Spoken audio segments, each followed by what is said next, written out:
After a long day at the office, Angela just wanted to get home. But that night, as she walked through the city streets, a stranger grabbed her arm and whispered something unexpected. "Keep walking and pretend you are my wife." What starts as a bewildering moment soon sweeps her into a sequence of events she could never have foreseen. Amid hidden truths, unlikely encounters, and a connection that defies logic, Angela will see her meticulously constructed routine turned upside down. Hello, my friends. I am Linda, and this is Linda Love Stories. I hope you enjoy this story.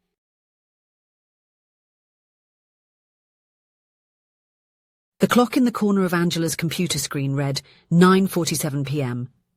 She rubbed her tired eyes, adjusting the thin-framed glasses on her nose. The accounting office was silent, the other desks empty for hours.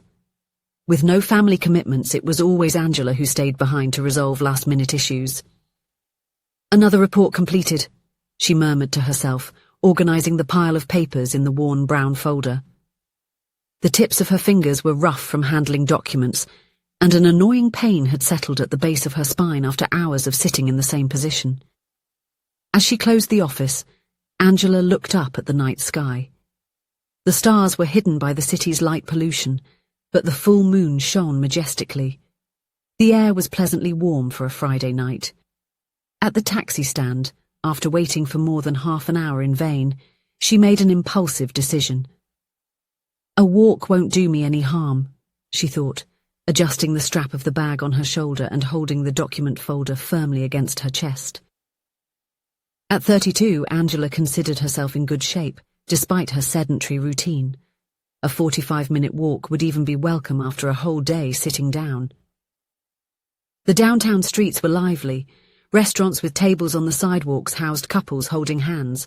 Laughter echoed from the open doors of bars, and groups of friends walked together, sharing stories and plans for the weekend. Angela observed these scenes with a mix of curiosity and melancholy. The last time she had gone out with friends was almost 2 months ago, when her college friend Melissa was in town for work. All the other friends seemed to be in a different phase of life, married with kids or living in other cities. And no one ever talks about the difficulty of making new friends in adulthood. Not that marriage is essential for happiness, she always told herself. But there were moments like that night when loneliness felt heavier than usual. The bills to pay and the promotion she aimed for had become the center of her existence. Distracted by these thoughts, Angela didn't notice when the door of a bar suddenly swung open. A man rushed out, colliding directly with her. The impact caught her off guard, causing her folder to slip from her hands. Like a slow-motion movie scene, dozens of reports scattered across the sidewalk, some dancing with the gentle night breeze. "Damn!" Angela exclaimed, immediately crouching down to gather the papers before they got dirty or blew away. "I'm sorry, I really didn't see you," said the man, bending down to help as well. "Let me collect these papers." When Angela looked up, she met a pair of hazel eyes watching her with genuine concern. The man seemed to be around 35 years old, with slightly tousled dark hair and striking features, coupled with a bit of stubble that gave him a casual air. "You didn't have to run off as if you were escaping something," Angela retorted, the day's stress evident in her voice. "Just look at this, they're all out of order now." "I really am sorry," he replied, picking up a few more papers. "I was, distracted. These seem important." "They are accounting reports that I need to review for Monday," she explained, softening her tone upon realizing his sincere effort. "Now I'll have to reorganize everything." "Working late on a Friday and still taking work home?" he asked, with a tone that mixed admiration and pity. Angela let out a tired sigh. "Someone needs to do the work, and since I'm the only one without kids to pick up from school or a romantic dinner to attend—" "I completely understand," he nodded, handing her the last stack of papers. That's when his expression drastically changed. His eyes widened as he spotted something, or someone, emerging from the bar. An elegant couple was looking around as if searching for someone. The man became visibly tense. In a swift move, he approached Angela, intertwining his arm with hers. "Come with me, keep walking, and pretend you're my wife," he whispered, urgency in his voice. Before Angela could protest, the woman from the couple waved and approached them. "Arthur, there you are. We thought you had left us," she said with an artificially wide smile. Arthur, now Angela knew his name, assumed a confident posture, gently squeezing her arm as if making a silent request. "No, it's just that my wife called me saying she was arriving, and I came out here to meet her. Teddy and Lauren, this is my wife."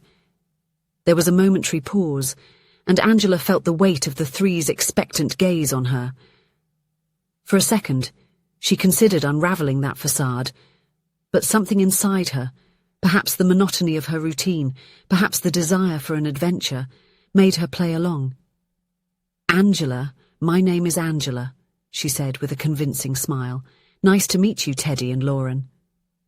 The slight relief on Arthur's face was almost imperceptible, but Angela noticed it, feeling a strange complicity forming between them. "You need to join us for another drink," insisted Lorraine, a woman with perfectly styled blonde hair and a dress that certainly cost more than Angela's monthly salary.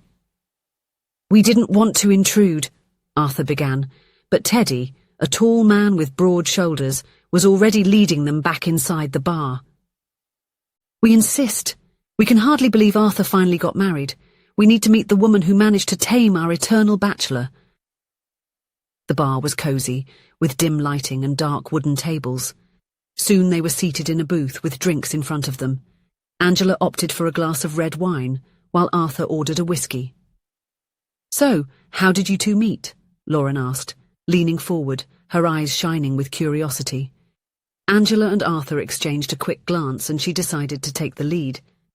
"It was, in a bookstore," she improvised, recalling her favourite place. "We were looking for the same book, and there was only one copy." "A novel?" Lauren asked, smiling. "In fact, it was a book about personal finance," Angela replied, staying close to her reality. "We ended up deciding to share it." Arthur entered the game with surprising naturalness. "It was the best decision of my life. We ended up meeting in a cafe to discuss the chapters, and well, here we are." "How long has it been?" Teddy asked, seeming genuinely interested. 2 years of dating, 6 months of marriage," Arthur replied promptly. 8 months, Angela corrected at the same time. There was a moment of awkward silence. 8 months, Arthur repeated, smiling nervously. "Time flies so fast when you're happy that I lose track." "A toast to the newlyweds, then," proposed Teddy, raising his glass. As the night progressed, Angela and Arthur built a fictional story of their relationship together. Each question was a new challenge, and the answers didn't always align perfectly. At one point, Arthur mentioned that they had a cat named Winston, while Angela, minutes later, talked about her allergy to animal fur. "That's why Winston lives at my sister's apartment," Arthur quickly added, prompting disguised laughter between them. There was something extraordinarily liberating about creating that fiction. Angela, usually reserved and methodical, found herself immersed in the role of a passionate wife, inventing details about a honeymoon on the coast that never happened and plans for the future she had never considered. By around midnight, after many shared stories and a few rounds of drinks, Lauren and Teddy finally said their goodbyes, not without insisting on scheduling a dinner soon. When they were finally alone on the sidewalk in front of the bar, Arthur let out a long sigh of relief. "I really don't know how to thank you," he said, running a hand through his hair in a gesture of nervousness. "Lauren is a friend of an ex-girlfriend of mine from a long time ago, a complicated relationship that ended, well, not very well. When I saw her in the bar with Teddy, I knew she would rush to tell my ex that she had met me. And you didn't want to seem like the sad, abandoned bachelor," Angela added with an understanding smile. "Something like that," he laughed, a bit embarrassed. "When I realised they were coming my way, I panicked. That's when I bumped into you." "Well, I guess we're even now for the mess with my papers," she joked. "More than even. You were amazing in there, creating that whole story." "It was fun," Angela admitted, realising that it was the first time in months she felt truly excited. "A welcome break from my routine." Look, I know this was weird and totally unconventional, but... Arthur hesitated as if thinking over his next words. It was a pleasure meeting you, Angela. Truly. Likewise, Arthur. There was a moment of silence, filled with the distant music leaking from the bar and the hum of the still busy street. Well, I guess it's time to return to reality, Angela finally said, adjusting the folder under her arm. I have reports to reorganize, remember? Of course, he nodded, looking a little disappointed.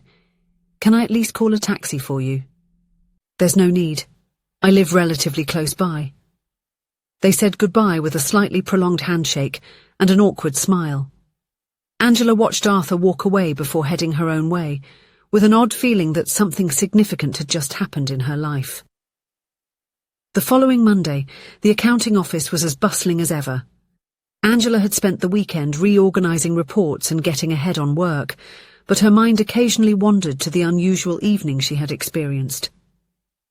Around 11 a.m., Patricia, the receptionist, appeared at her desk carrying an arrangement of flowers, an elegant bouquet of yellow and white tulips. Delivery for you, he announced with a curious smile. A secret admirer? Angela, surprised, accepted the bouquet while nearby colleagues watched with interest. It wasn't common to receive flowers at the office, especially for someone who, as she herself admitted, led such a discreet social life. With slightly trembling fingers, she opened the small attached card. For my wife, an invitation to dinner, this time without an audience. Friday, 8 p.m, at Café Lumière. If you accept, confirm at the number below. With affection, your husband, Arthur. Angela felt her face flush with warmth. How did he know where she worked?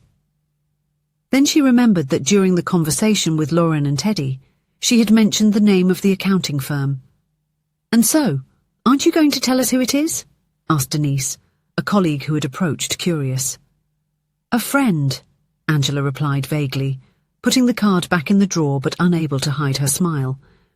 The rest of the week passed in a blur of anticipation.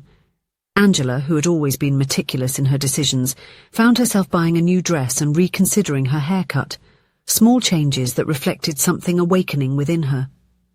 On Friday, at 8:05 p.m, she decided not to arrive exactly on time to avoid seeming too eager, Angela entered Café Lumière.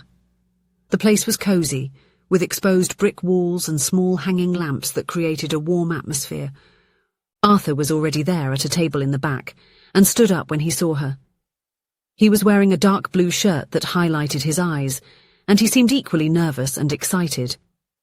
You came, he said, as if he had really doubted she would show up. It would be rude to refuse an invitation from my husband, she joked, feeling the initial tension dissipate. The dinner proceeded with surprising ease. Without the pressure of maintaining a facade, they discovered that they had much in common, from a taste for old movies to a shared passion for mystery books. Arthur was an architect, working at a firm specializing in historical restorations, and had the same problem as Angela. He was often caught up in projects after business hours. So, what did you think of that night? He asked at one point, as they shared a chocolate dessert. It was the most spontaneous thing I've done in years, Angela confessed. I almost couldn't believe myself afterward. I was impressed by your improvisation skills. I almost believed we were really married. Well, technically, with all those stories we made up, it would be an interesting marriage. Arthur laughed, then got serious for a moment. You know, after that night I realized something.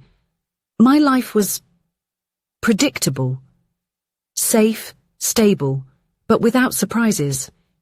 You reminded me how good it is to step off the script sometimes.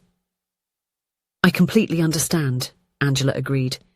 It's like we're so focused on building a stable life that we forget to live. That first meeting turned into a second, then a third. Soon, Angela found herself rediscovering parts of herself she had forgotten, her spontaneous laughter, her taste for impromptu adventures, her ability to open up to someone. Arthur brought to her life exactly what she didn't know she needed: spontaneity. He invited her on last-minute outings, to try out unfamiliar restaurants, and even to a Latin dance class where they both discovered they had 2 left feet. 3 months after that unexpected meeting, on a Sunday afternoon, they were walking through a city park when they spotted Lauren and Teddy coming their way. "Our accomplices," Arthur murmured, squeezing Angela's hand. "Arthur and Angela!" exclaimed Lauren, genuinely surprised. "What a wonderful coincidence!" There were hugs and greetings, and soon they were seated in a nearby cafe, chatting like old friends. "You seem even more in love than the last time," remarked Teddy, noticing the way Arthur looked at Angela. Angela and Arthur exchanged a knowing glance. "Actually, we are indeed more in love with each passing day," commented Angela. As the sun bid farewell on the horizon, painting the sky golden, Angela smiled upon realizing how unpredictable life's paths can be. A simple bump, an impulsive gesture, and an innocent lie had shown her something it took years to understand. Life does not wait for perfect timing or meticulous plans. Sometimes it's in the chaos of surprises and unlikely choices that we find what we were missing the most, because in the end it's not just the big moments that define who we are, but the courage to open our hearts when the unexpected comes knocking. If you enjoyed the story, please leave a comment with a rating from 1 to 5 to show how much you liked it. Also, watch the video that is now appearing on your screen. See you soon.